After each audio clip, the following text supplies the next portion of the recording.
बातमी पुण्यातून पुण्यामध्ये एक भलं मोठं झाड कोसळल्याची घटना घडलेली आहे। पुण्यातील पर्वती पायथ्याशी असणारं सगळ्यात जुनं आणि मोठं झाड कोसळलेलं आहे। झाड कोसळतानाचा एक सीसीटीव्ही समोर आलाय।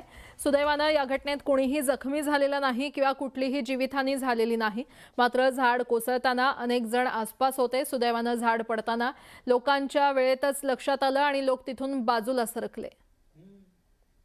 अधिक माहिती देत आहेत माझे सहकारी अभिजित पोते आपल्यासोबत जोडले गेलेले आहेत। अभिजित, प्राजक्ता, जसं तुम्ही सांगितलं की पुण्यातला पर्वती पायथा ऐतिहासिक असं हा सगळा परिसर आहे आणि त्याच परिसरातलं हे सगळ्यात जुनं आणि भला मोठा वटवृक्ष होता। गेल्या अनेक वर्षांपासून म्हणजे वर्षानुवर्ष त्या वटवृक्ष तिथेच आहे, पण शेवटी काँक्रिटीकरणानं त्याचा बळी घेतलाय। या भागातले सगळे रस्ते सिमेंटचे झालेत। सीसीटीव्ही जो समोर आलाय ते जर आपण नीट पाहिलं तर त्या सीसीटीव्ही मध्ये दिसतंय की कुठलेही वादळ नाहीये, कुठलेही वारं नाहीये। काल पुण्यात पाऊस देखील नव्हता, पण मुळा ज्या आहेत त्या मुळांनी जमीन सोडली आणि तो वटवृक्ष अचानक कोलमडताना पाहायला मिळतोय।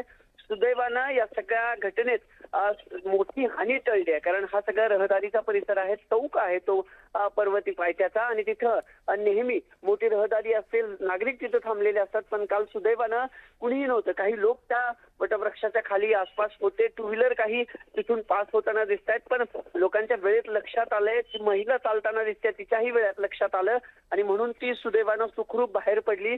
मोठी हानी काल टळली म्हणावी लागेल, पण शेवटी खरं तर निसर्गाचा हा नियम आहे। काँक्रिटीकरण होत असताना ज्या मुळा आहेत झाडाच्या त्या फांद्या बाहेर आलेल्या होत्या, त्या मुळा देखील झाडापासून बाहेर आलेल्या होत्या। गेल्या अनेक वर्षांपासून ते झाड तिथं होतं आणि काल दुपारच्या सुमारास दुर्दैवानं हे झाड जे सगळ्यात मोठं झाड होतं पर्वती पायथ्याचं ते कोसळलं आहे आणि कोसळताना सीसीटीव्ही धक्कादायक जो आहे तो समोर आलाय। सुदैवानं यात जखमी कुणीही झालं नाहीये। प्राजक्ता, ठीक आहे अभिजित, धन्यवाद या संपूर्ण माहितीसाठी।